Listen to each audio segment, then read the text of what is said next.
안녕하세요. 스마트한 보상 정보만을 알려드리는 스마트 보상TV의 손해사동사 홍신우입니다. 오늘은 암 진단비 분쟁 관련하여 최근에 종결된 사건 하나 소개해 드리려고 하는데요. 장작 5개월이나 걸렸습니다. 정말 지금 와서 생각해보면 잘 끝나서 다행이지만 정말 너무나 힘들었습니다.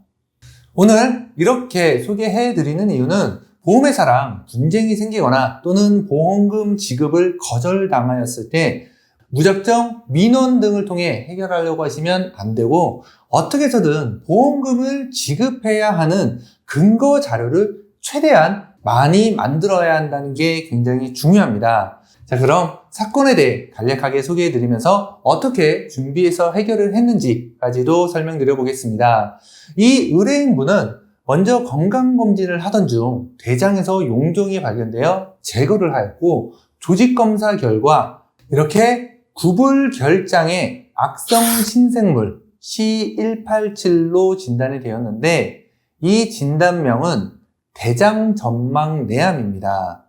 이 암은 대장암까지는 아니고 대장의 점막 고유층까지 침범을 한 암이고요. 최근 상품에는 소외감으로 이제는 분류가 되어 판매가 되는데 2010년이나 2012년 등 과거 상품에는 이 대장점막내암도 일반암으로 지급하는 상품이 있었습니다. 이분도 마찬가지로 2012년도 상품이었는데 일반암으로 진단비를 지급하는 상품이었고 보험회사랑 일반암으로 주니 안 주니를 싸우고 있었습니다.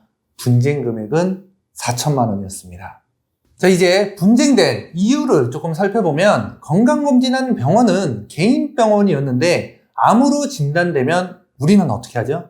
당연히 대학병원으로 가죠. 그런데 대학병원에서의 의무기록지를 보면 with focal suspicious 이렇게 시작이 되는데 이 suspicious가 의심이 된다라는 뜻입니다. 즉 대장점막내암으로 의심이 된다. 이렇게 판독이 된 거죠. 자, 그럼 여기서 내용을 조금 더 정리를 해보면 건강검진 병원에서는 C187 대장점막내암으로 확정 진단이 내려졌는데 치료받기 위해 방문한 대학병원에서는 대장점막내암 의심소견으로 나왔습니다. 이런 상황에서 보험회사는 어떻게 판단할까요?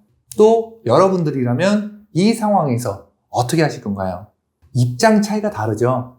보험회사는 대학병원에서 의심소견이기 때문에 일반암으로 지급할 수가 없고 우리는 제자리암 진단비, 즉 일반암 진단비 10%만 지급하겠습니다 라는 입장이고요. 우리 피보험자분은 아니 무슨 소리 하는 거냐, 처음 진단한 병원에서는 대장점막내암으로 최종 확정 진단된 게 맞으니까 일반암으로 지급해달라. 네, 이런 분쟁이었습니다.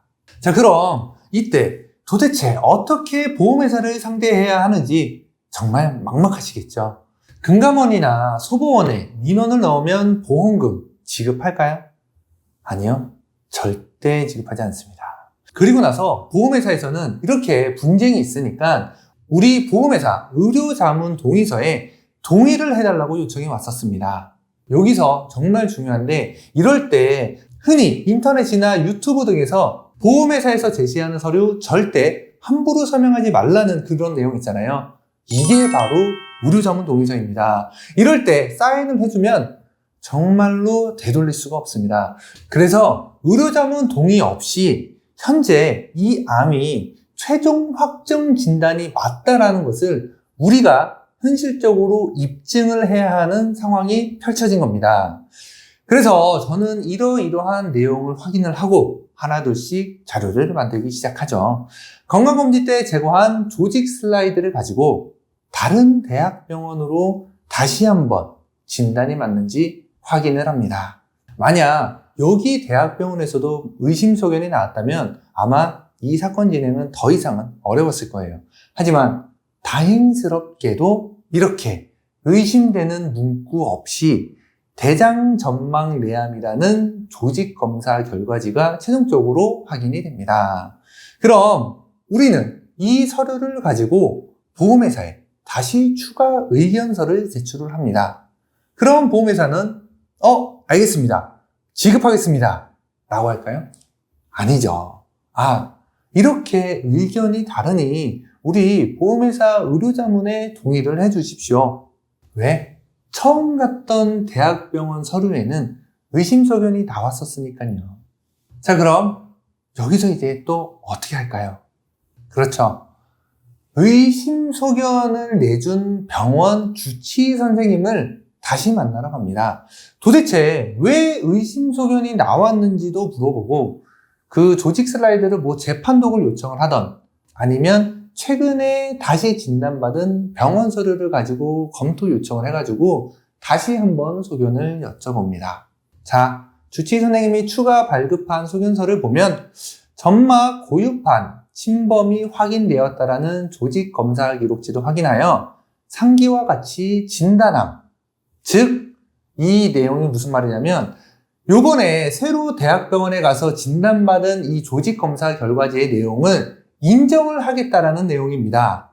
그럼 우리는 이 주치의 선생님의 추가 소견서를 받고 또 보험회사에 의견서를 제출을 합니다.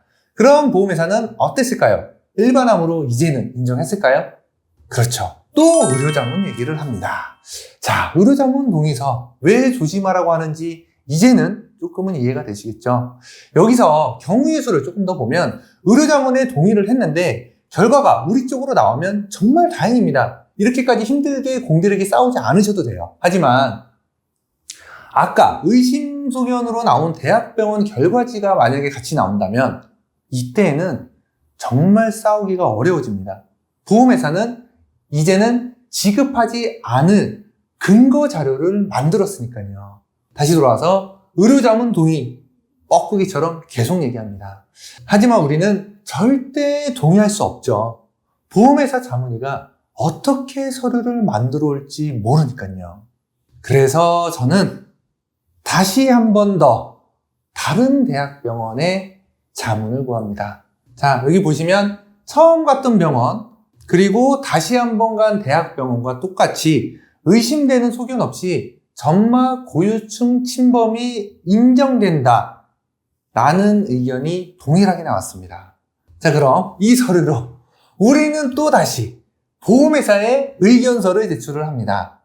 보험회사는 이 의견서를 받고 내부 검토를 한 결과 역시나 또 의료자문 얘기를 합니다. 이건 이제는 더 이상 싸울 말도 없습니다. 대장 점막 내암이 맞다 라는 병원 서류 3개가 있고요. 주치의 선생님까지 추가 소견까지 하면 4개입니다. 그리고 보험회사에서 주장하는 의심되는 소견 1개.